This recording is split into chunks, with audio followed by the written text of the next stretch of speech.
right, let's start with our first one. Overall, I was very pleased. We've got, a few things to look at. These are our first one is our surgery chart. And this one, this actually is just an old case that I had way back when. When you look at the rationale that I copied, you'll see it rationales for ICD-9. That's how old it is. But we can certainly take anything and help us learn what our how to code these procedures. And this is a pretty common procedure that you'll see. So I want to go over it and let's make sure we understand it. What we've got here is we've got a pre and post-op diagnosis that's the same. Segmental obesity of posterior thighs. All right, so the code we got as E66.8, which is correct because when you pull up obesity, there's not a specific subterm for segmental, but we do have the option to do specified type. Now, this is not necessarily a type of obesity. This is more of a specific location that the surgeon identifies, and we assigned it as E66.8. I want us to look at the procedure here. This is the patient was given general anesthesia and prepared, marked, and outlined and so forth. The posterior medial thigh region was infiltrated with the solution, and then the liposuction, which is actually pulling out the fat from the patient's thigh. This was done on the right and the left. So I want us to look and find a code and see how we come up with this code. And I pretty much think that the majority got this correct. But for those that didn't, I want us to break this down. I want us to understand it. So I'm using the index in our CPT book, and I'm going to type in, if I go back to the procedure, I'm going to see that it says posterior thigh lift with suction assisted lipectomy of the posterior medial thigh bilateral.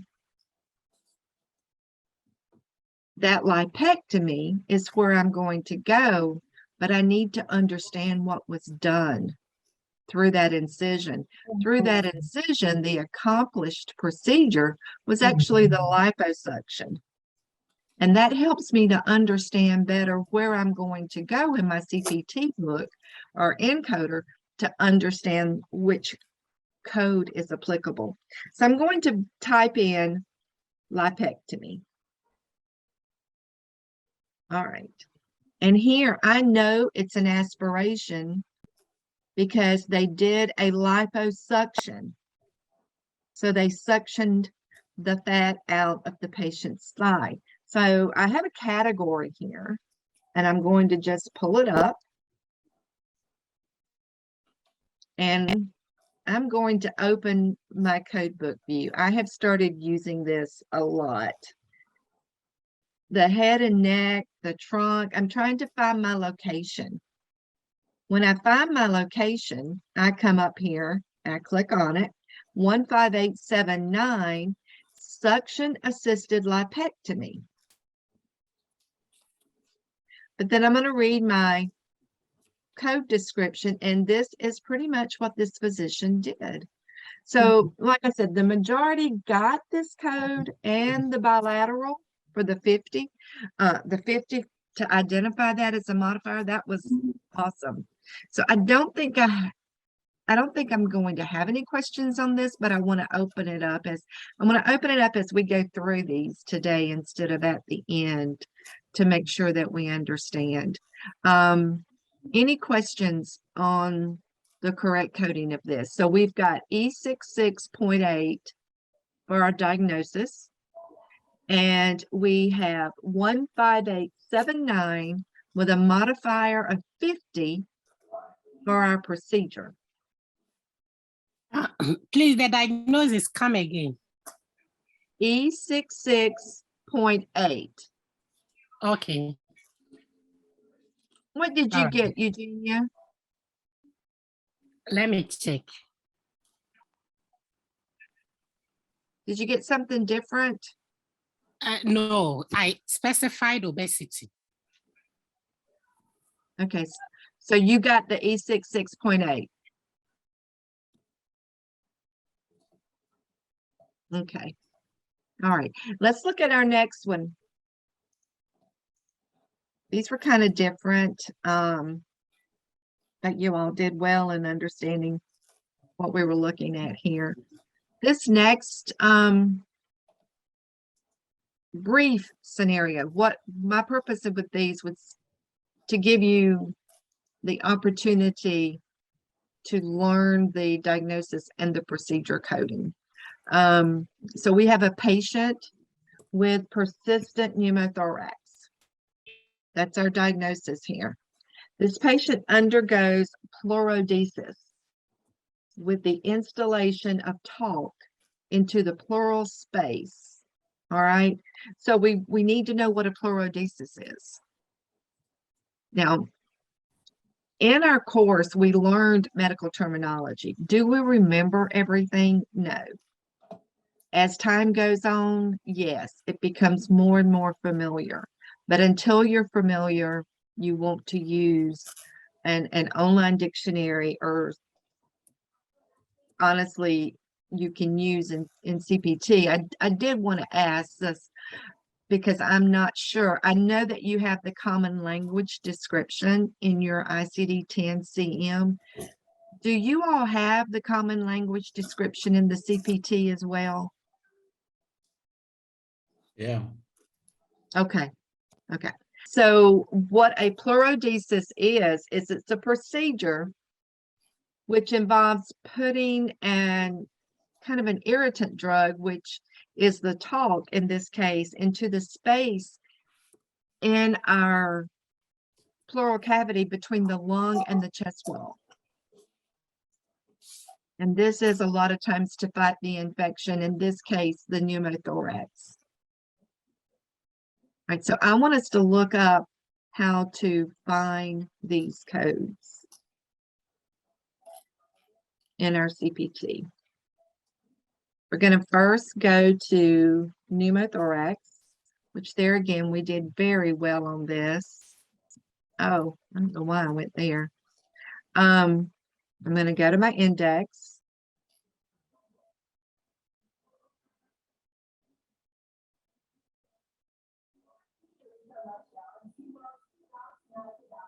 And when I type in pneumothorax, I'm not going to see the word persistent, but we've learned that persistent is a synonym with chronic.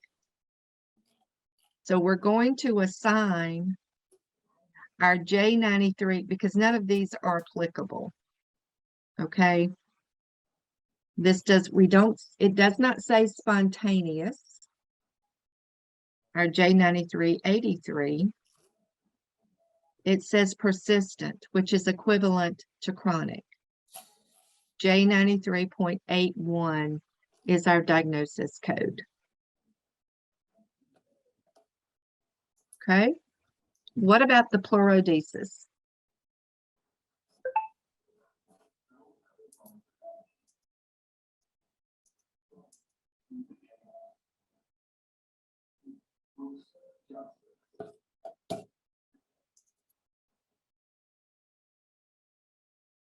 Okay, what am I getting when I pull up pleurodesis? Plura. I'm not getting anything in here. I want to make sure. All right, so I'm going to have to figure out what this is, where I'm at here. Am I not? Anybody want to tell me where to go? Eugenia? Okay, so plural, that's what I typed. All right. If I go here, which she is correct, I'm going to see the pleurodesis. Yes. What I want all of you, and I believe, and you know this, but it's so easy to forget this. In CPT, it's not always that you can enter the procedure. You must sometimes enter the body part that is being, that's the objective of the procedure. So you want to remember that, because when you're pulling up the pleurodesis, you get absolutely nothing. But if you pull up where the procedure is being performed, which is in the pleural cavity, and I could have pulled up pleural, and I get pleurodesis, I'm going to find my correct code. So let's pull this up. Both of these are the same code, which is our correct code. And we can see here that this is installation through a chest tube, through a catheter, an agent for pleurodesis. That is your talk right here. So we're good. We know that we have identified the pleurodesis, the instillation of the talk into the chest wall cavity, the pleural. And do you know, I'm looking back, every one of you got that. So we are covering things that you got all 100%, but we want to make sure that we cover all these in case you had any questions as you were trying to find the answers as well. All right, so let's look at this patient. This is a 43-year-old with a diagnosis of Crohn's disease of the small intestine. She's had several bouts of exacerbated pain, basically, but she's maintained on drug therapy. She's being seen today for that extreme pain.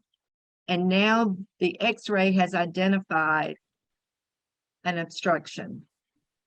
So once an obstruction is identified, surgery is necessary. So she's taken to surgery where a partial excision of the terminal ileum is performed. There's also, while the surgeon is in the intestines, he also identifies, he or she identifies a section of the jejunum that's inflamed. So this is also resected. An end-to-end anastomosis is completed on all the segments. We want to understand that anastomosis, once those segments of intestines are cut out, you can't just leave the intestine with pieces missing. So that anastomosis is sewing those pieces of intestines back together. Okay, so we want to look now and see what our diagnosis is that we want to code, because we've got to first report for this surgeon. We've got to report the diagnosis. All right. So keep in mind, because I won't come back here, make a note that we've got Crohn's disease of the small intestine, and then we've got excision of the terminal ileum, and we've got an excision of the jejunum, because that was also resected. And there was an end-to-end anastomosis, meaning the end of the terminal was reconnected to the jejunum. Okay, so let's find a code our diagnosis. All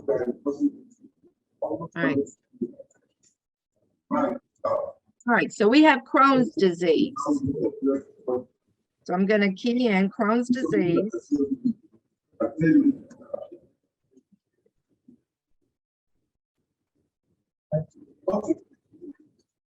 All right, this, when I get here, it tells me to see enteritis regional.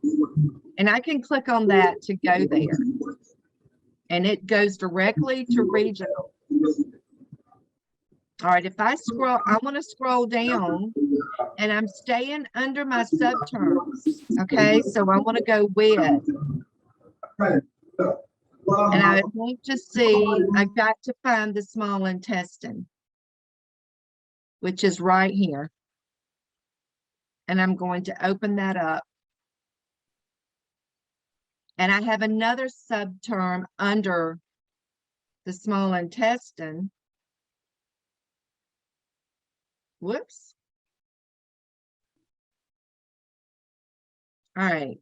And if I keep scrolling and I see that we have abscess, fistula, then we have the obstruction. And that's where we're at. So we have Crohn's disease of the small intestine with an obstruction, which is K50.012, but I'm still going to open that up because if I see a plus sign, I want to make sure. All right, so it's not with large intestine, it's not rectal bleeding. The specified complication not elsewhere classified is not applicable because I have my complication specified. It is obstruction.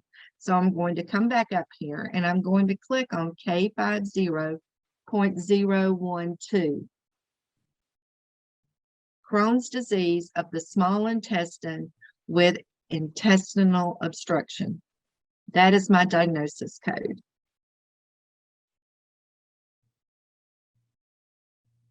Okay.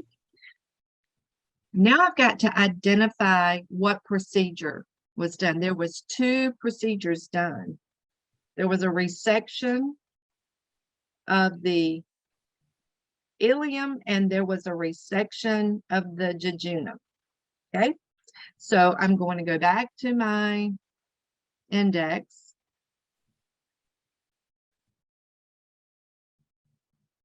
And whoops. Don't get ahead of myself. All right. All right. So if I open this up and I search for resection or intestine, I'm going to search for intestine.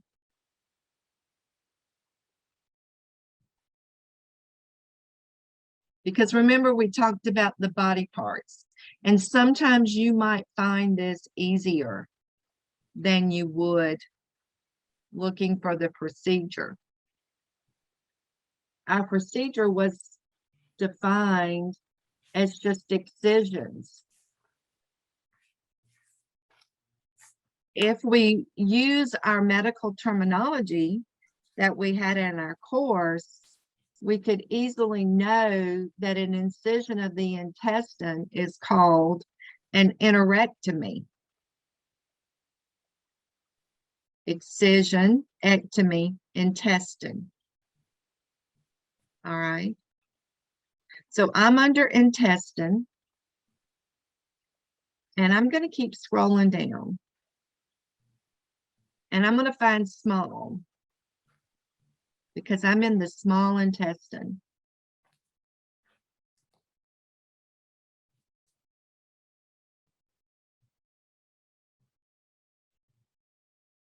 And so I know that I have an enterectomy because I had part of that intestine excised. It wasn't laparoscopically done. So I'm going to open up my 44120 category because I've got a code range here and I don't know from looking at this which one it is. When I get here at 44120, an enterectomy, which is the resection, the actual excision of the small intestines, and anastomosis. Now, I want to look in my code book. And like I said, I've been doing a lot of this in my code book view. So I have a single resection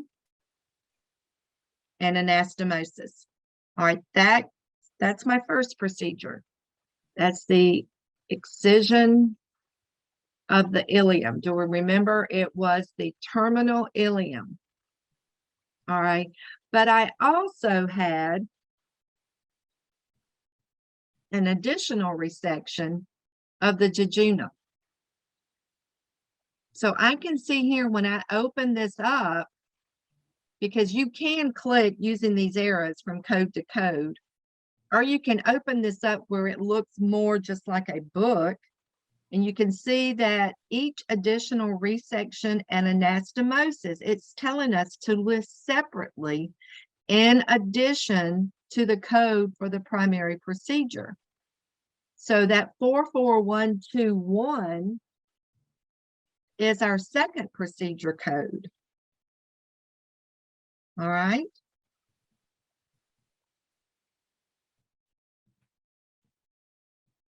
This is an add-on code. So we know that our 44120 is our primary. All right. So if I go back up here and I'm trying to figure out where I'm at in the intestine, because it says in my procedure note, Crohn's disease of the small intestines, it says a partial incision of the terminal ileum and then a section of the jejunum is also resected. I want to make sure that both the terminal ileum and the jejunum are part of the small intestine. Or if I don't, I'm going to possibly code it to large intestine. So when I open this picture up, I can clearly see that in my small intestine is my jejunum and my ileum.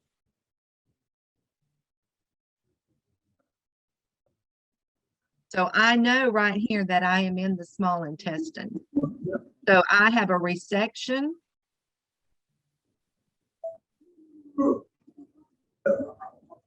And then I have another resection. So I've got to identify both. So this surgeon gets reimbursed for all of his work.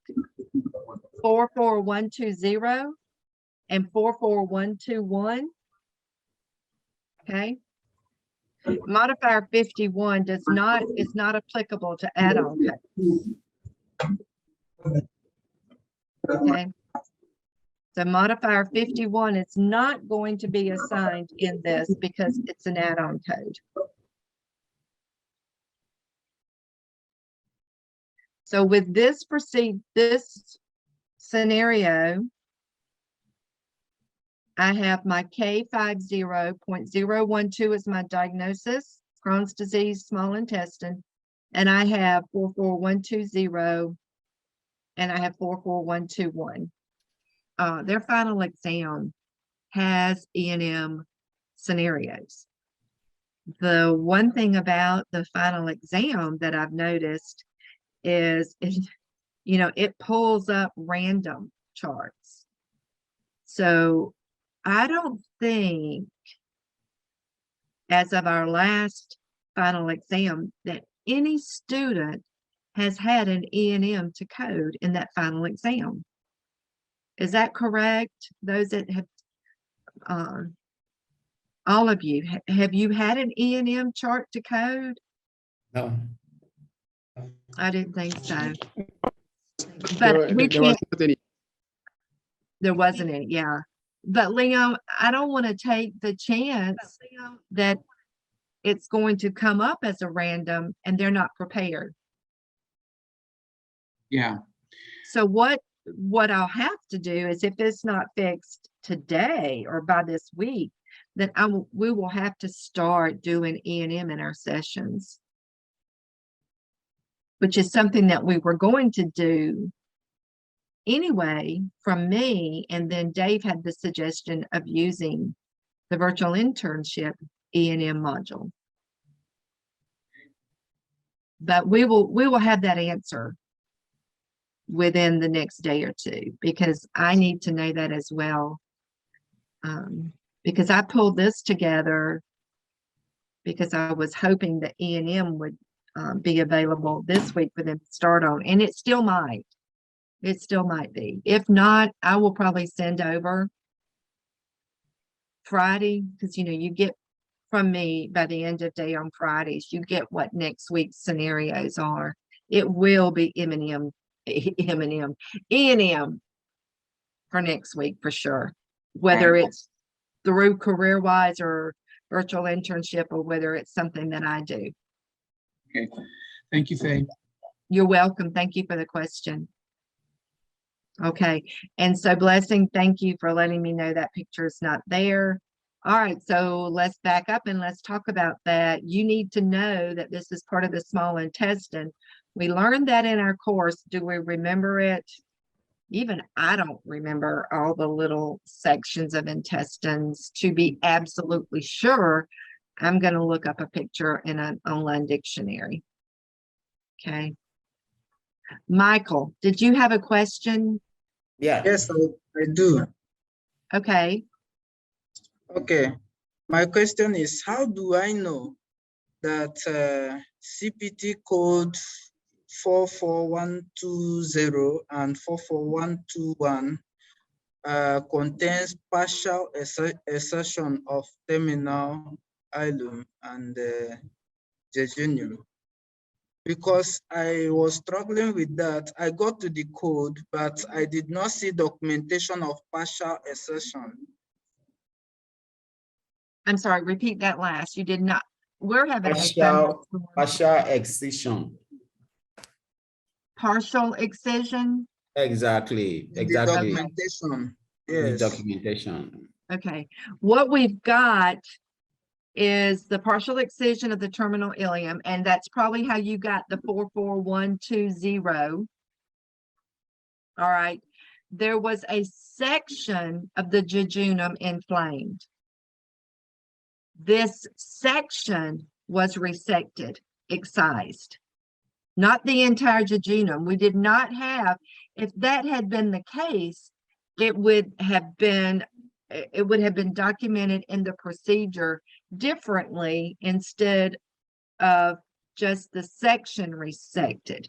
He or she, the surgeon, would have identified that he removed the jejunum. In this example, we know that we have a section of that intestine. I'm going to pull it back up. We have a section of this intestine inflamed, and only that section is excised. So because I know that I have a resection of a small intestine, single resection. Let's look at our common language description. Now, you do have this in Find a Code for your CPTs, correct? Yeah. Okay, good. All right, so we can look in here and we can see that the disease section of intestine is removed. And the residual, which means what's remaining in the small intestine segments, they're sutured back together, like we talked about at the beginning, which the medical term for sutured together is anastomosed. Means the same thing. It's just this is what you're going to see the physician use more than you're going to see sutured together. You're going to see this word, anastomosis. So when I read what this is about, this is your learning tool. I can easily see that this code defines a resection of a segment of both my terminal ileum and my jejunum. But I have to have two codes because I had two pieces of intestine resected. So, and I'm in the small intestine category. I didn't go out of there into the large intestine. I'm still in the small intestine category. So I don't have to go out of this code group to identify that the jejunum was also resected. And both of these, they were all anastomosed back together.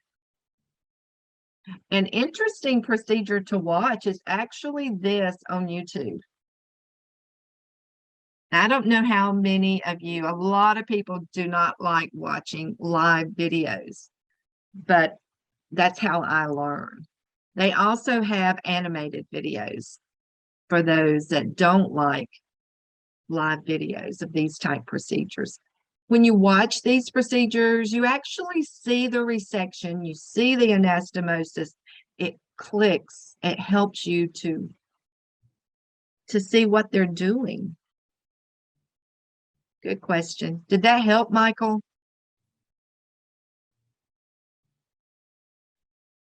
It does. Thank you. Good. I'm glad. Daniel, did you have a question? Yeah, I wanted to draw your attention to Michael's question because all of us, I too struggle with it. In fact, I had to go look for resection of the terminal ileum, that is a part of it. Mm-hmm. So I struggle with it too. But with this response now, I'm now beginning to see. Okay, good, good. I see the code. Try to keep this up. All right. Yeah, This is yeah. a code. Yep. This is it. This is it. All right. We didn't do removal. We did, and this is removal of the entire terminal ileum. Partial. We didn't do that. We just did an excision. We did a segmental resection of that terminal ileum. Does that make sense? It does. And we did not do a colostomy. That is totally different. If you look here, I don't think it's going to explain, the colostomy is actually where it's attached to like a stoma, a bag on the outside of the patient. That surgeon, because it was small pieces of intestine, was able to go in and suture it back together without the need for a colostomy. Okay. Yeah, I saw this code. I saw it used a couple of times. Yeah. So I understand too. I understand. But this is so much bigger than what we actually had done. Look at those RVUs on this. 36. That's huge. If you start looking at your RVUs, you can tell this is a major procedure right here. Yeah, let's go back and look. Let's just go back and look.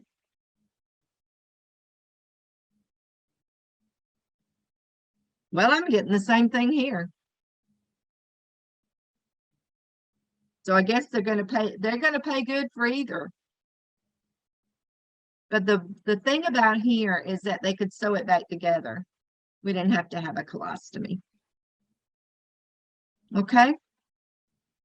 So this did help, correct?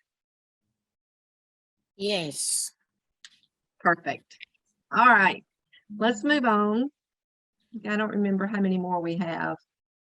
Leon, are we on, do we have a time limit?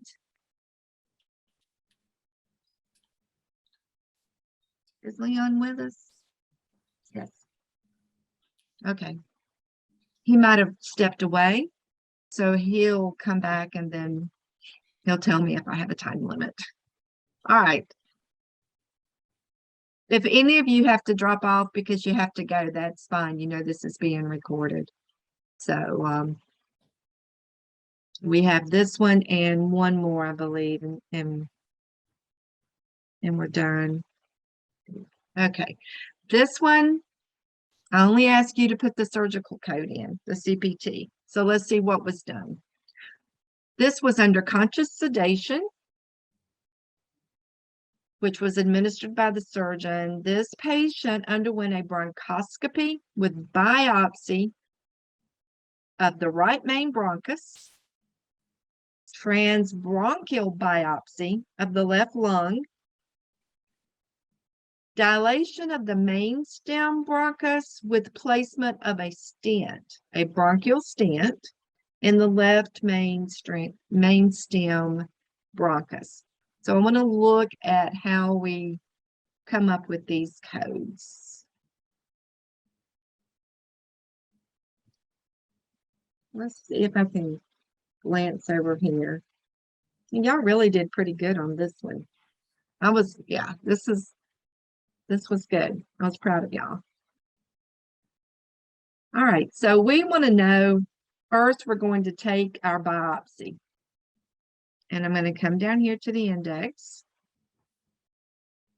All right, let's key in the word bronchoscopy. So we had a biopsy. When I scroll down, I see it immediately and I see the plus sign. So I'm going to open up. And the biopsy was of what? The right main bronchus. So I want to identify the bronchial. All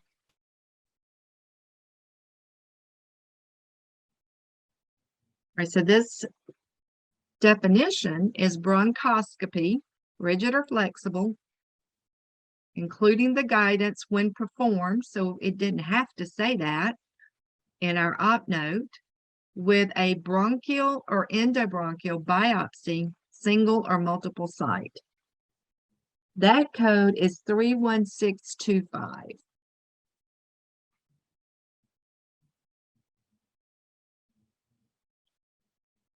Okay, and if I scroll down here to my common language, I clearly see that this is, the bronchoscope is being used and a biopsy of the bronchial tissue is obtained. Not my lung, it says bronchial. The bronchi. Oh, y'all do not have this. But if you pulled it up on an online dictionary, it's going to show you. This is what we're looking at. This is your bronchi in here. The lung is the actual lung, but when we're working inside the lung, there's specific terminology to help us. All right, so I'm going to open up my book view. And now, instead of starting all over again, I'm going to stay here because I know that this procedure was done through a bronchoscope, right? So I can stay in my bronchoscopy section. And next, I want to be able to identify the transbronchial lung biopsy. Right, this is, if I go back to my procedure, a transbronchial biopsy of the left lung. You got to make sure that when you're jotting down your notes or highlighting what the surgeon did, that you make sure you have the term and the site. So if we're going to stay here, because this was all done through a bronchoscopy, a bronchoscope is what is being used. And we've got our biopsy here, 31625. Next, we want to identify that there was a transbronchial biopsy. And we might want to look that up to see what that means. And when we look it up, we find out that it's a biopsy of the lung, but it uses biopsy forceps. So that's why it's not the same code as the 31625, because it's using forceps to grasp the tissue of the lung. All right, so if I scroll down in this section and I'm looking for transbronchial right here, 31628 and 31629. This is transbronchial lung biopsy, single lobe. This is transbronchial needle aspiration biopsy of the trachea, main stem, and or lobar bronchus. None of that was identified in our little small report. The only thing we know is that we have a transbronchial lung biopsy. Okay. All right, so I'm going to click on that, my 31628. And we can see here that we've got bronchoscopy with a transbronchial lung biopsy. And we can read our common language description to make sure that we've identified the correct procedure. We want to still make sure, I haven't mentioned it today, but I know that y'all are doing it, scrolling down and looking at all your information. Because if there had been more than 2, it says it should be reported only once, regardless of how many of these transbronchial lung biopsies are performed in one lobe. Okay.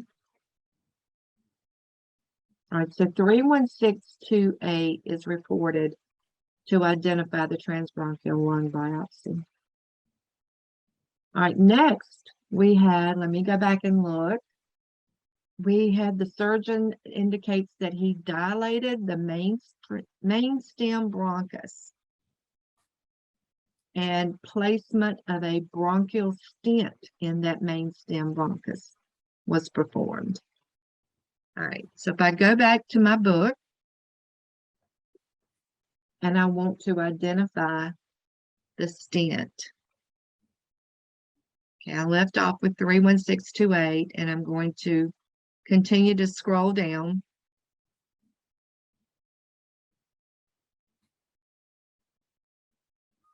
(31636) is the code. I'm looking. I don't have another code for placement of a stent. It's with placement of a bronchial stent. It includes the dilation. He wouldn't have been able to put that stent in if he didn't dilate that area. So 31636. Bronchoscopy, we're still, that surgeon has not removed the bronchoscope. So we still have the bronchoscopy going on with these procedures being performed while this instrument is being used. So 31636 identifies our stent placement. If additional bronchus stents had been placed, it's telling us here, we would have added 31637. Okay, so for this example, this scenario, we have 31625.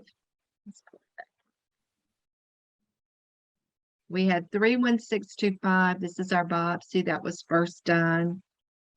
And then we have 31628. That's our transbronchial. And our 31636, which is our dilation with placement. Now we have to identify that we have additional procedures here for this, for the payer to pay. So I kind of kept this up just to bring it back to your foresight. Modifier 51, remember we did this last week. It indicates that multiple procedures were performed at the same session. It applies to a single procedure performed multiple times, a single procedure performed multiple times, different procedures performed at the same session.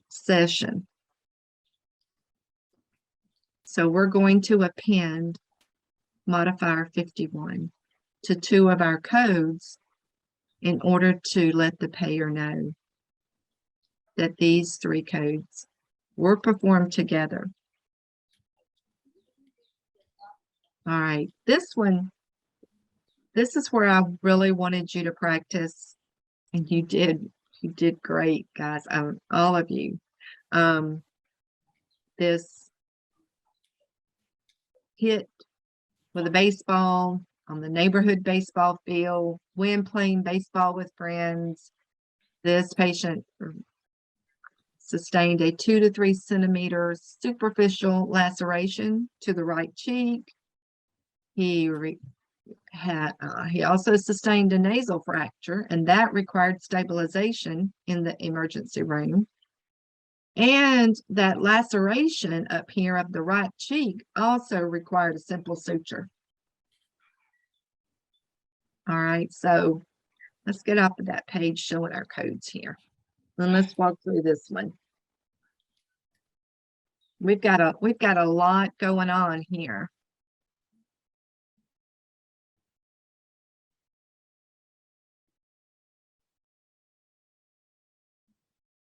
The first thing we have going on that we're going to identify is our laceration of our cheek. We're going to have to code our diagnosis first. So our diagnosis includes the laceration, the nasal fracture, and our external cause codes. And in the emergency department, those external cause codes are used more often than not because it's a way to report how the incidents, injuries, accidents, so forth occurred. So it's gathering statistical data. All right. So let's code our laceration. We know in ICD-10, more often than not, we pull up exactly not the body part, but the injury itself or the disease itself or the condition. So we're going to pull up laceration, and we're going to scroll down,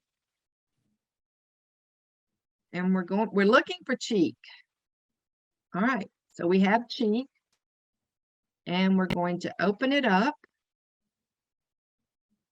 So I have 3 options here. I have a laceration because I don't have a foreign body. There was no indication that anything got into that laceration through the ball hitting the child or the young person's face. So I have without foreign body of the right cheek and temporomandibular area, left, and unspecified. So this was definitely my right, so I'm going to open this one up. All right, so we know that now we have our 7th character codes to identify which encounter, whether it was initial, subsequent, or a sequela. This was an initial. This was a recent current accident. So S01.411A identifies the laceration without a foreign body of the cheek, and that's the right cheek. And then we would scroll down and look at all of our notes. We don't have any notes in here that's going to be applicable to this specific code, but still we're in a learning curve, so we're learning. And I will tell you that even with me, as long as I've been coding, I still, and I use a code book a lot, but using Find a Code or my code book, whichever one I'm in, I'm scrolling down and looking because we forget things. It's easy to forget. So as a refresher, it's always good to look.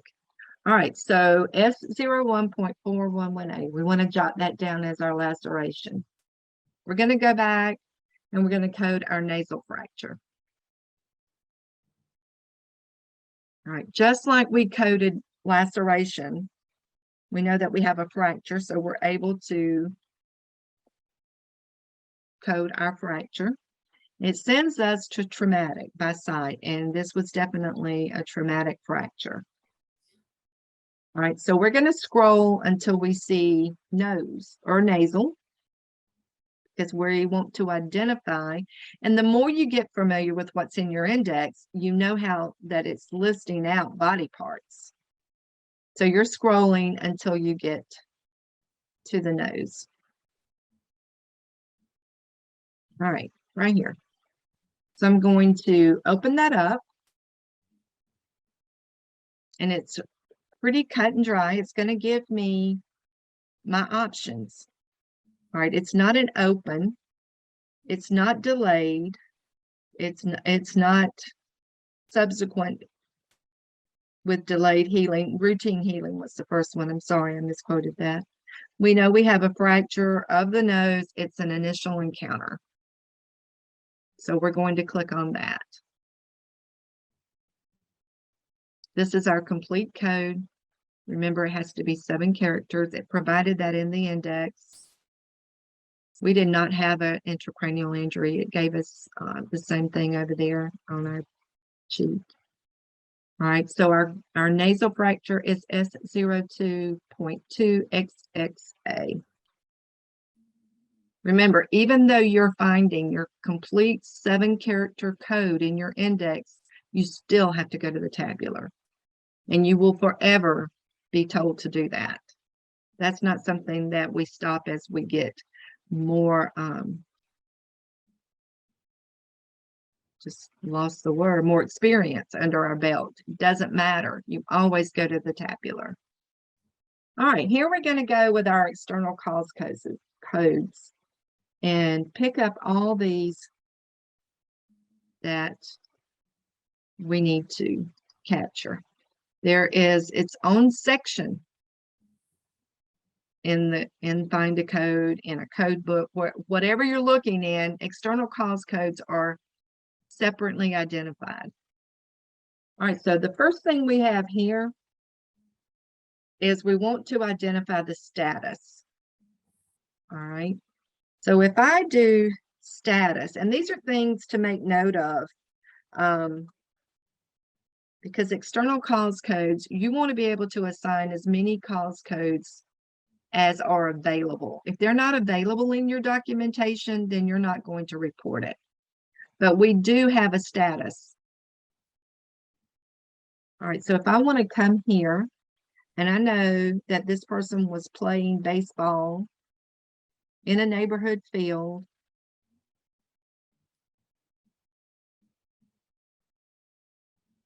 and I'm really right here, I'm going to go with this code I intended to code later, but I'm going to go ahead and code it since I'm here. It's a leisure activity. All right. It's if we open this up, I'm sorry, we did open it up. If we scroll down, and we can't say that it's a volunteer because he didn't volunteer. That's more of if you volunteer for an organization, or if you're a volunteer, perhaps it's a club,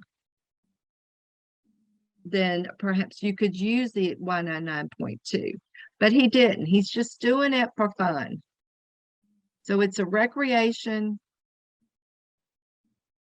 Other external cause codes, if we go to this Y99.8, we can see the definitions here. It's a leisure activity. And our scenario states that he was in the neighborhood baseball field playing baseball with his friends. That's definitely a leisure activity. So our Y99.8 identifies our status of external cause codes. You don't always have this in your documentation, but this scenario did provide all that.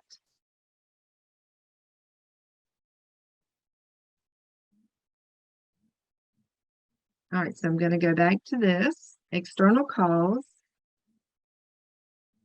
And I want to identify that this person was hit with a baseball. I'm going to use the word struck because I want you to see this word. I want you to write it down. It's commonly what you're going to look at when someone's hit with something they're struck by. So this person was struck by a baseball. right, so struck accidentally. I scroll down and I see ball. If I open that up, I specifically have baseball. W21.03. I'm going to keep scrolling down because once again, it's going to provide all 7 characters. And I know this is an initial encounter. I'm going to go ahead and click on this. And it is struck by a baseball. It's definitely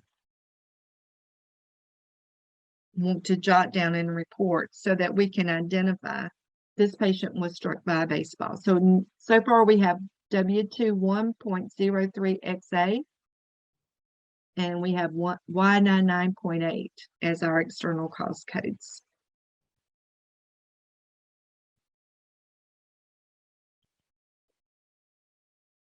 All right. The other area that we can identify, because it's available, is our location. You know, where did this happen? And we learned in ICD-10, the location, the term used is place of occurrence. Okay, so we're going to pull this up. And we're going to scroll down and we see baseball field.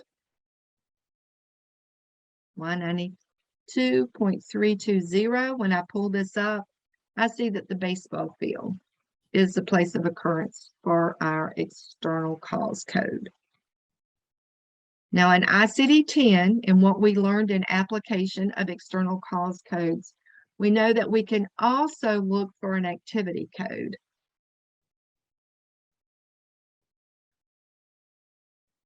So I'm going to click on, these are terms that we learned when we were assigning external cause codes in ICD-10. So the activity here is baseball. I think baseball, yep. Y93.64. All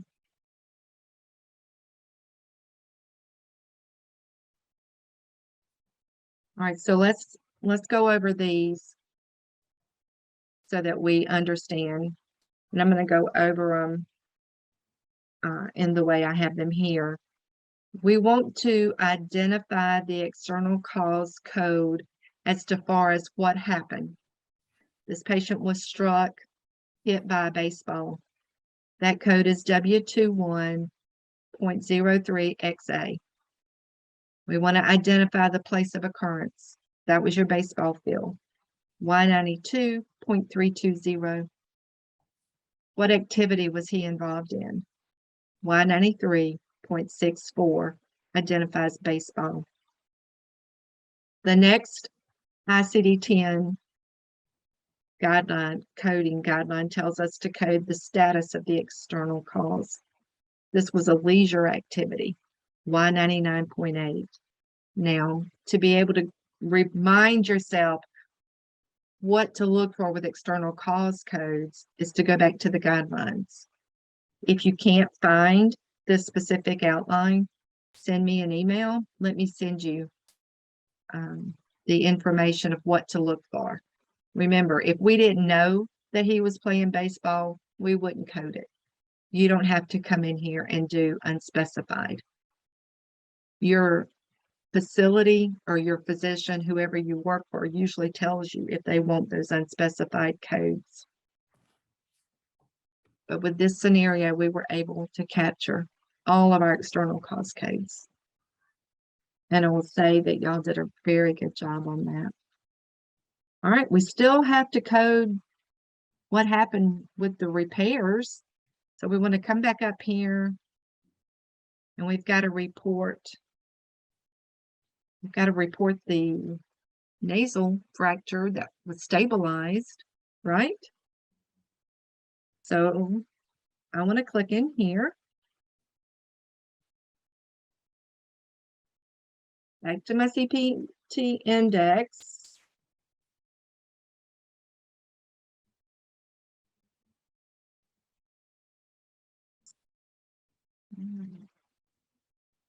And whoops. All right, so my body part. Remember, a lot of times in CPT, your body part is your dominant main term. So I have a nasal fracture. And I'm going to open that up. And then I have all these ranges. I have 2 ranges. So we're just going to click on the 21310. All right, this code has been deleted, and I suppose that their IT department hasn't quite got it out of the system yet. So bypass it. Go to the next one. And when I get to 21315, I'm going to open my book view, because this is without stabilization. And my note, if I go back to my procedure note, he stabilized the fracture with a splint and tape. So I know there was stabilization. I'm going to open my book view. I have 2 options under closed. I know it wasn't open. There was no incision made. So I know I'm in a closed treatment of a nasal fracture. This is the one I just looked at. That's not correct because there was stabilization. 21320 identifies the closed treatment of nasal bone fracture with manipulation with stabilization. Okay. And I would continue to scroll down. So 213.20 is going to identify and report what the procedure that the physician did to stabilize the fractured nose. Okay. All right, so now we've got one more procedure that was performed, and that was the suture of the laceration.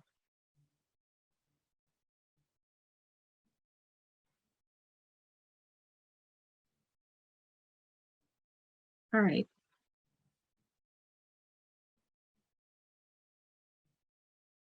I know in CPT that main terms, I can use repair. If you've looked in CPT, you know that repair is an option.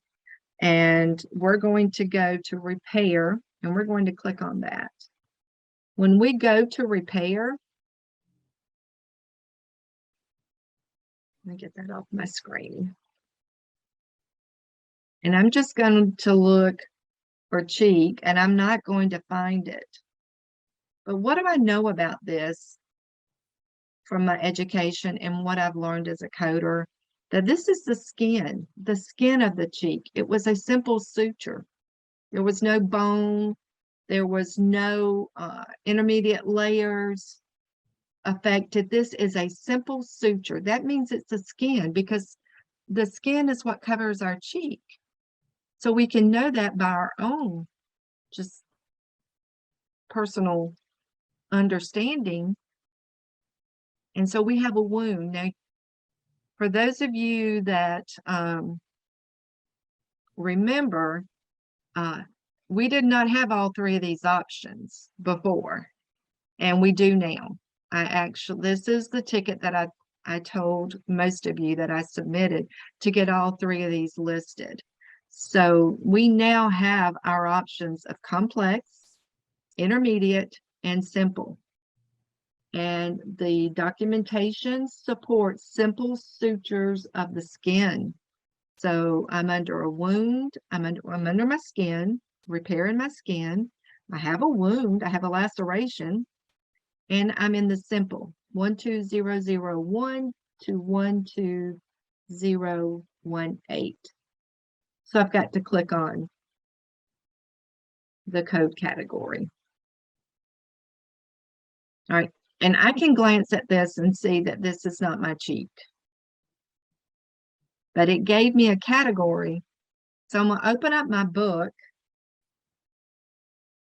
And I'm going to scroll down and I'm going to find my face, my cheek, and it's right here.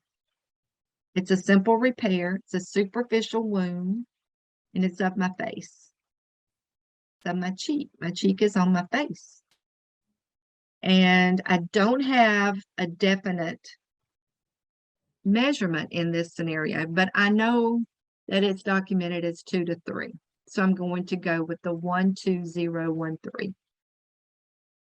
If I click on that, I clearly see this is a simple repair of the wound on the patient's face, 2.6 centimeters to 5.0. So my two procedures are 21320 and 12013. And I've got to have a modifier for this procedure because these are two codes that are typically not assigned together. The laceration of my cheek and the fracture of my nose are not in the same category. They're totally different. So my modifier is going to be 59, not 51. And I would assign it to 12013. It's the lesser of these two as far as intense procedures and payment. Hello. Hi, Eugenia. Okay, Yes, so how ma'am. about the radiology? Okay, yeah, I saw that. Let's go back. We did not Okay. code that. And I probably should have put it in there, don't. But let's go back and look at what was assigned here. Because that is, had I coded it, and that was great that I think, I don't know how many of you coded it, but there was a few that coded it. This is correct, 70140. Now, that is, I want you to remember that when you're working in an emergency department, this code is not going to be assigned when you're coding for that department because that radiology exam is in your charge master. Oh, okay, okay. But as a coder and learning, yes, you are correct. And the other ones that assign that code, you are correct. 70140 is a radiological exam of the facial bones. And we don't know how many views. All we know is that there was an x-ray done Okay. because it said the x-rays revealed a nasal fracture. Thank you, Eugenia. Thank you. And I'm very sorry, much. I meant to write that in my notes here for mentioning, and I failed to write that down. Thank you for bringing that up. Okay. All right, Blessing, you had a question on which chart with the principal diagnosis? The last charts, The last one chart. with the nasal fracture and the laceration. Yes. Yes, hold on, let me get back to it. Where's it at? All right, here's our codes. Honestly, the nasal fracture would be listed as your primary because it's more extensive. And it's going to match your 21320 as well on your bill. These are all the codes, the nasal fracture, the external cause codes. I've listed all of them on this one. Does that answer your question? Yes. Okay, yes, I would put this as the primary, and as a matter of fact, So I'll go ahead.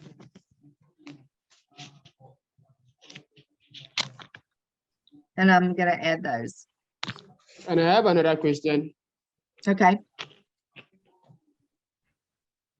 Right, so there are some charts that the diagnoses are are written with unspecified, that we have to code them with unspecified. Like, is it right to always put an unspecified code while working, or such instance we should query the physician? Most of the time, you're going to use that unspecified code in the outpatient field. Can you give me an example? Okay, maybe I like know it's hard. the nasal fracture, maybe to the maybe the left part of the nose, or maybe during the laterality, and it wasn't included. So Right. at that point, we just pause and query, or we should go ahead with coding the unspecified part of the face. Or All right, good question. You're going to look at your x-ray. Is it the left or the right?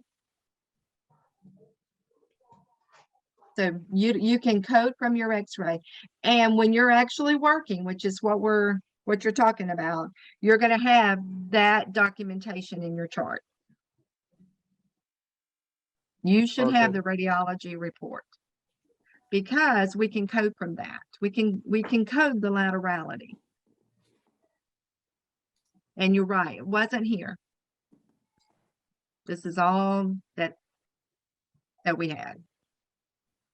These are actually taken and tweaked and everything else from educational material that I've received from different places. So we don't always have everything. So those questions are good. Thank you, Blessing. And what we're looking for to see if this lymph node, if there is a positive lymph node for metastasis.